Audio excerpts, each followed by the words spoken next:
It is astounding how significantly one idea can shape a society and its policies. Consider this one. If taxes on the rich go up, job creation will go down. This idea is an article of faith for Republicans and seldom challenged by Democrats, and has indeed shaped much of the economic landscape. But sometimes the ideas that we are certain are true are dead wrong. Consider that for thousands of years, humans believed that the Earth was the center of the universe.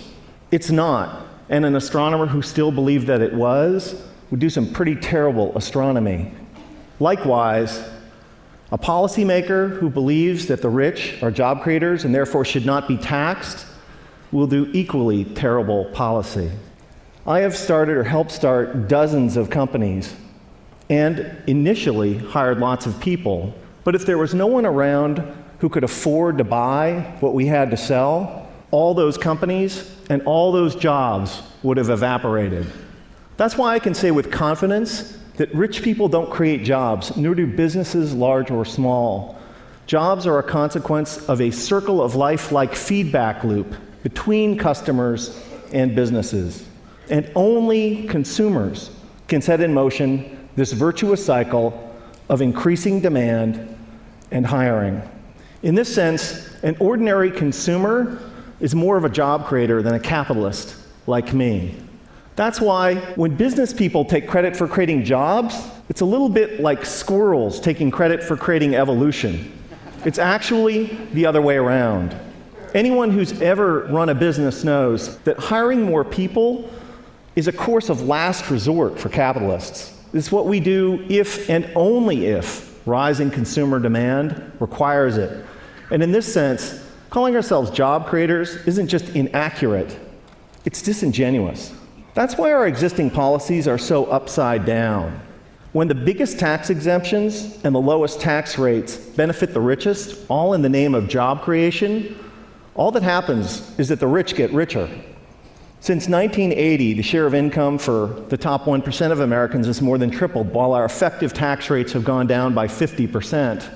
If it was true that lower taxes for the rich and more wealth for the wealthy led to job creation, today we would be drowning in jobs. And thank you.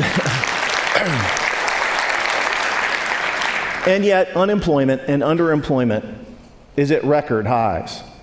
Another reason that this idea is so wrong-headed is that there can never be enough super rich people to power a great economy. Somebody like me makes hundreds or thousands of times as much as the median American, but I don't buy hundreds or thousands of times as much stuff.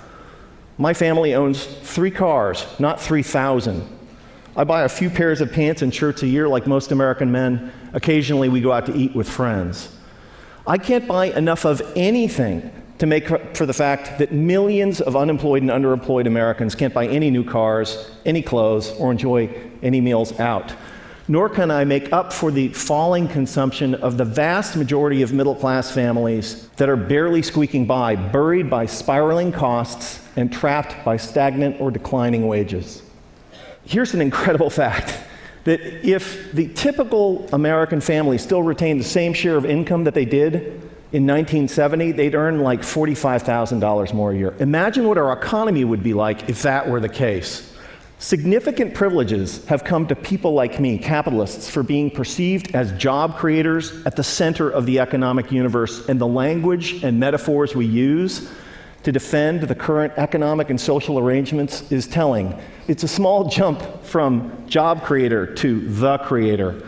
This language obviously wasn't This language was not chosen by accident, and it's only honest to admit that when somebody like me calls themselves a job creator, we're not just describing how the economy works, but more particularly, we're making a claim on status and privileges that we deserve. Speaking of special privileges, the extraordinary differential between the 15% tax rate that capitalists pay on carried interest, dividends, and capital gains, and the 35% top marginal rate on work that ordinary Americans pay, is kind of hard to justify without a touch of deification. We've had it backwards for the last 30 years. Rich people like me don't create jobs. Jobs are a consequence of an ecosystemic feedback loop between customers and businesses. And when the middle class thrives, businesses grow and hire, and owners profit. That's why taxing the rich to pay for investments that benefit